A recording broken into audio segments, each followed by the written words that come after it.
Welcome back, football fans, to another episode of the Prediction Show here, powered by OddAlerts.com. In this one, we're going to be taking a look at the 5 Premier League games being played on Saturday. We'll be taking a look at all the key stats, metrics, predictions and insights that you need to make informed decisions on these games this weekend. So, without further ado, let's get into it. Now, there's been some major updates to one of the favourite tools on the website. We'll get into that in the next section. But first, let's take a look at the games briefly.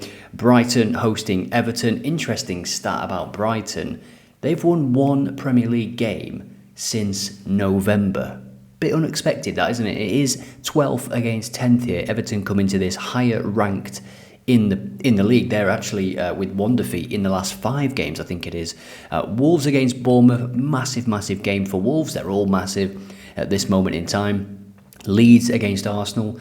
Leeds giving themselves a fighting chance of staying up this year. Arsenal looking to bounce back, certainly in the Premier League, from that defeat at home to Manchester United. Can they bounce back? Will Leeds pose problems for Arsenal? We'll get into that game. I think they could score against Arsenal. Let me know what you think in the comments as we go through this video, and you can see we've got a couple of late games on Saturday as well, which we will be digging into.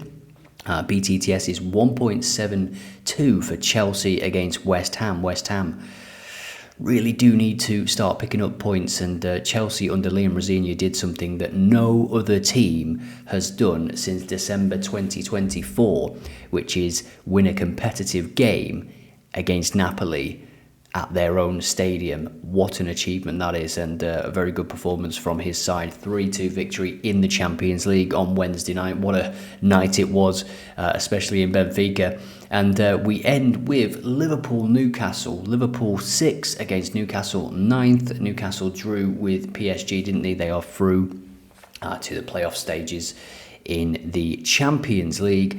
So they're the games that we're going to be covering. Now let's take a look at the new tool that I was mentioning. Big updates to the football form guide.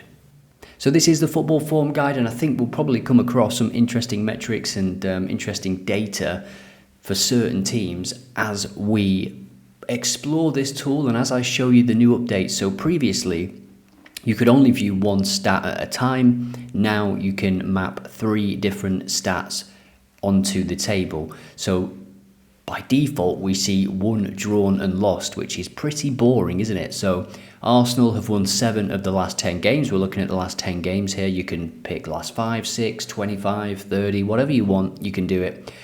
Instead of games won, let's take a look. Let's just go for goals scored, okay? So goals scored, Arsenal is still top 24. We've got Liverpool with 22, Chelsea with 21, Man City, Man United. That's all good, isn't it? Now let's take a look at another column, and I'll just show you how easy it is to map. So let's have a look at XG against. We see that Burnley now rise to the top. Brighton are second. That's interesting because that's a game that we're going to be checking out. Brighton, I mentioned, just one victory since November in the Premier League. They are conceding 1.87 per game in terms of XG against. And on the third column, we're going to take a look at shots on target against. So we can see that it is Burnley as well who are facing the most shots. We also see Aston Villa there as well. They're hosting Brentford, who pretty good season so far for Brentford. Crystal Palace conceding 53 shots in the last 10 games as well, only scoring 8 goals. And they've got a bit of an issue at the moment with Mateta. Is he staying? Is he going? They're on about getting Strand Larsen.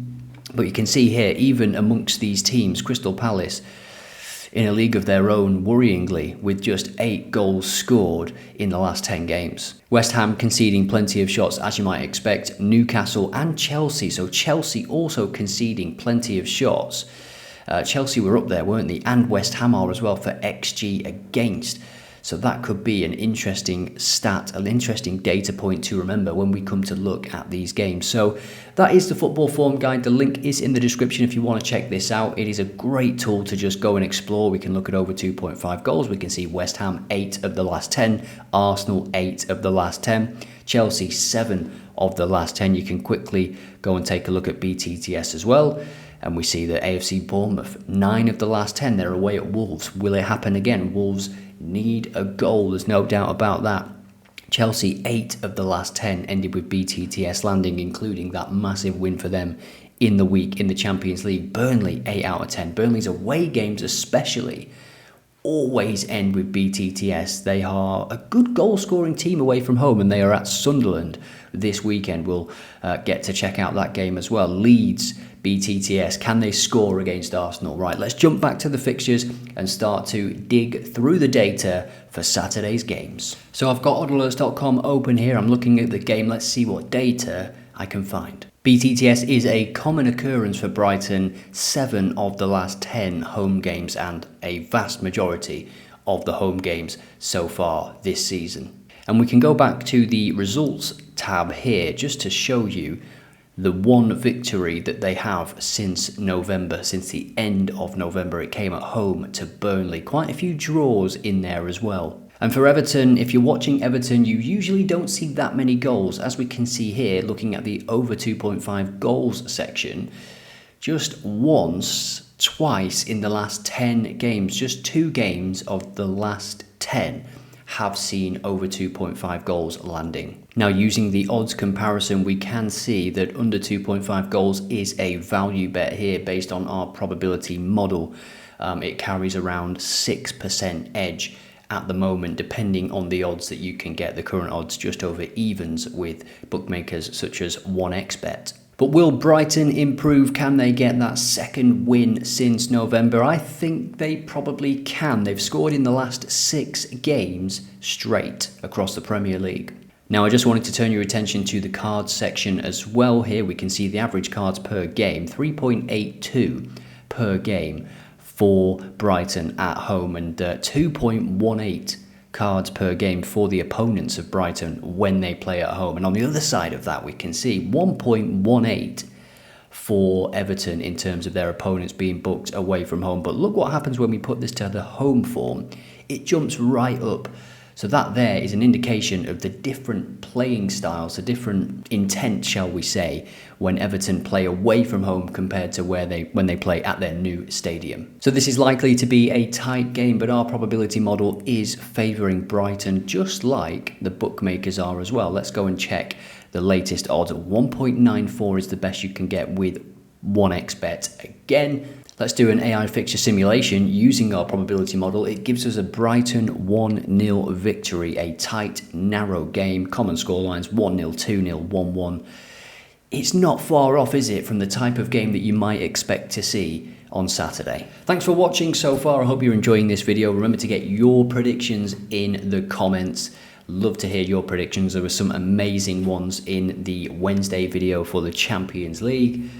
Get your comments in. What are you waiting for? Now, back to the video. Now on to Wolves against Bournemouth. If you're new here, what we're going to do is check out the 3 PM games, and then we're going to jump to Bet365 and put together some selections, just using the data and the sort of general things that we've talked about on the video. So Wolves against Bournemouth, tricky game to call because every home game now for Wolves is absolutely massive. And you can see before they went to City and lost quite predictably, I mean, even if Wolves were high-flying, you would expect them to go to Man City and lose 2-0, respectable scoreline as well, given how they've been playing. And if you look at the fixtures recently, they've gone to United and got a point. They've beaten West Ham 3-0 at home. Massive result for them, that, to give them a bit of confidence. They then went to Everton and got a draw. And then they got a draw at home to Newcastle 0-0. So they are tightening things up. They are still conceding, but they haven't conceded more than one in that run of games. And of course, going away to Manchester City is a bit of a free hit, shall we say. For Bournemouth, it has been a bit of a mixed bag this season. They've got a couple of very impressive wins recently, though. They've done the double over Spurs already this season. They beat Liverpool with a last gasp winner. They've drawn at Brighton in recent weeks. They've lost to Arsenal after fighting back in that game. They've drawn with Chelsea away from home as well. So they're actually playing pretty well, but there's plenty of goals in their games in recent weeks. 3-2, 1-1, 3-2, 3-2, 2-2, 4-1, 1-1, 4-4. And their away form, are you ready for this, is not great at all. Just one victory away from home, which was the first victory against Tottenham in the doubleheader that they have done over Thomas Frank this season. So you can see BTTS as well in 1, 2, 3, 4, 5... 6 out of the last 7 games away from home. The big question here for you in the comments: can Wolves score in this game? Now, we also have some data from our XG model which suggests Wolves are overperforming in their attack. They've got 1.4 goals on average across the last 10 compared to just 0.87 XG across the same period. BTTS is at 1.62, which suggests the bookmakers are expecting Wolves to score. This is quite closely aligned with our probability model. There is marginal value on this. What might also interest you in this game is corners. Wolves have been out-cornered. They've lost the corner battle in 8 of the last 10 games that they've played. And we can see if we toggle to home and away, there is 6.18 corners per game for Bournemouth away from home, compared to just 3.09. They've had 34 corners at home all season. Wolves, that's not great. So I am thinking maybe Bournemouth to get the most corners. I've already got an idea of what I'm going to put on for the Brighton-Everton game. Now I'm getting a bit of a picture for the Wolves against Bournemouth game. Let us all know what you're thinking as we go through these in the comments. Now then, on to Leeds against Arsenal, the final 3 PM game before we jump to Bet365 and put together our selections. I just want to show you the last 10 games for Leeds because they have scored in 9 of these games, only failing to score away at Anfield where they did pick up a point. Just 1 defeat across those games as well, and that came in a thrilling game where they scored 3 goals at St James's Park. Now, when you think about Arsenal, you usually think about the clean sheets in recent times, the solid defence, the partnership of Gabriel and Saliba, but when we're looking at the goals conceded drop down here, they are conceding goals at the moment. Just 1 clean sheet since early January, just 2 clean sheets since the 20th of December. There's more games where they concede than there is where there's clean sheets at this moment in time. When we look at the BTTS drop down, we can see that it has landed in an awful lot of Leeds games, 8 of the last 10, and then some as well after that. Leeds are conceding a goal per game in the second half at home. They've actually scored first in 64% of home games this season. Both teams rarely conceding in the first half, 0.18 per game at home in the first half for Leeds across the Premier League. That is quite impressive. And 0.36 for Arsenal. Will there be more goals in the second half than the first half in this one? So what I'm going to do is create a separate selection for the Arsenal game because I'm quite happy with the odds here. In fact, the odds are quite high. If you watch this channel, you'll know that 3.5 is usually what I go for the 3 PM kickoffs. But we have BTTS in the Wolves-Bournemouth game. I do back Wolves to improve, keep improving, and of course Bournemouth's defence at the moment is not the best, and Bournemouth to have the most corners in that game. I think Bournemouth will have a lot of joy in that game against Wolves. Could be a high scoring affair. Let's see how we get on. And then Everton to have the most cards. The bookies were not really sure which way that was going to go. Brighton are around the same price as well, 2.2, but I think Everton away from home, as the data shows, Brighton's opponents, when they play at home, get more cards than Brighton do, that is for sure. So 5.94 odds. Let me know what you're on this weekend and let me know what you think about this one in the comments. Next, we're going to take a look at the Arsenal game on Bet365. Going to keep it simple for this one, both teams to score and most goals in the second half, 3.75. Let me know what you think about that one. Leeds against Arsenal should be a cracking game. BTTS is evens, so that is a great base if you then want to put some player prop data. Let me just show you a quick tool for finding player prop selections. Yes, this is the player prop tool. I'm sure some of you have seen it before. You can just start typing Leeds. We see Leeds against Arsenal. You can click on it and it's going to bring in all of the players and rank them by the metric of your choice. We can take a look at the last 10 games, for example, and we can see that Dominic Calvert-Lewin is ahead of Martinelli, ahead of Jesus, ahead of Gyökeres. Not hard, is it, this season? Calvert-Lewin was in a great run of goal-scoring form. There are so many data points for you to check out and rank every player in these two squads. Let's just do fouls for a second, just so you can see what we're looking at. In fact, let's look at shots on target per 90 across the last 10 games. We have Nemecha at the top, 1.7. Jesus back in the frame, isn't he? Will he start as he did against Manchester United, I believe? Martinelli, Calvert-Lewin, Kai Havertz is back in the mix as well. Gyökeres might really struggle to get in this Arsenal team. Anyway, that is the player props tool, link in the description as always if you want to check that out. Now we jump back to the final couple of games. So for the next couple of games, we are going to use this page. It is one of our latest pages, the AI football predictions page, and we're looking at the Premier League page within that. What it does is takes all of the data that I was just looking at in the previous section and merges it all together and then creates these beautiful insights for you to read. So we can see we've got a featured insight here. We're going to scroll down and we're going to scroll until we see the Chelsea game. Here it is. Chelsea attack in form, home win, slightly undervalued. I'll upvote that, thank you very much. Chelsea have scored in 10 out of 10 games, averaging 2 goals per game, 2.19 XG, 15.3 shots per game. Really nice, easy to digest information here. West Ham have shipped 18 in the last 10. The market makes Chelsea at 1.51, but the model is suggesting that there is a modest 4.1% value on the home win. So Chelsea at 1.51, let's just check what the latest odds are, because if this is a value bet, I will go with it as our selection and we can maybe pair it with something from the Liverpool game, because I really do like what I see from Chelsea at this moment in time under Liam Rosenior. So 1.58 is the best price you're going to get at the moment. 1x bet there, fantastic price really. If 1.51 is a marginal value bet, then 1.58 is even better. We can jump back to the AI football predictions page, because what you can do is click show 4 more and then we can see some more insights. So we can see BTTS has landed in 8 of Chelsea's last 10 and 7 of West Ham's last 10, underlining both sides' habits of scoring and conceding. That's nice to know, isn't it? Second half surge, late goals likely at the bridge. Chelsea's games average 2.3 goals in the second half versus 1.1 in the first half. This is good information. I think I've made up my mind. Let's take a look. So Chelsea to win and Chelsea to score in the second half, 1.7. Now shop around, because as I say, you can get better odds than this. You can also set an alert on this game. Let me show you how you can do that. Find the odds on the pre-match tab. Click them. Let me know if Chelsea hit 1.8.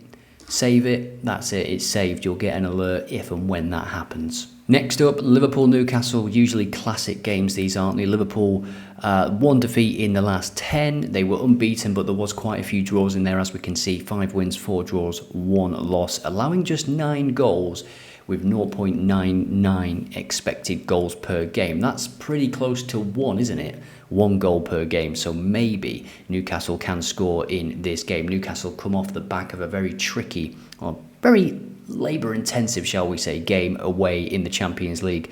Liverpool are 1.83, which I think is quite short for Liverpool, given how they've played this season, given how Newcastle won't give them a minute's rest. Yes, Liverpool had a nice, easy 6-0 win in the Champions League, but I do think Newcastle can score in this game. Corners battle, 2 high-volume sides collide. Liverpool averaged 6.5 corners and Newcastle 6.4, with over 9.5 corners hitting in 7 out of 10 and 8 out of 10 recently for Newcastle. Newcastle's last 10 away have seen BTTS in 7 and over 2.5 in 7, yet Liverpool have kept 4 clean sheets in their last 10 at Anfield and only conceded 9 goals, as we saw a moment ago. But they don't play Newcastle every week, do they? This is an interesting insight as well. 42% of Newcastle's goals come after 70 minutes, whilst the model projects a strong chance of second half goals. So this is what I'm going to go with for the Liverpool game. Both teams to score. Liverpool without Frimpong now as well, so the right back area is a bit of a mess for them at the moment, which then creates different problems in the middle when you've got players playing out of position. Both teams to receive a card, 1.95, just under evens for that. So the bookie's definitely expecting Newcastle to have a little bit of joy in this game. I think Voltemada can cause problems. If he does start, he should be starting. Johan Wissa, not really doing it for me at the moment. Both teams to receive a card. This is Liverpool-Newcastle we're talking about. Full-time result Chelsea, and Chelsea to score in the second half, 3.31. That's more like it in terms of the odds that I usually go for. That was Saturday's Premier League fixtures. If you want more content, if you want a video on Sunday for Sunday's games, This video must get 1,000 likes. Not hard, is it? 1,000 likes. Get it done. I'll see you in the next one.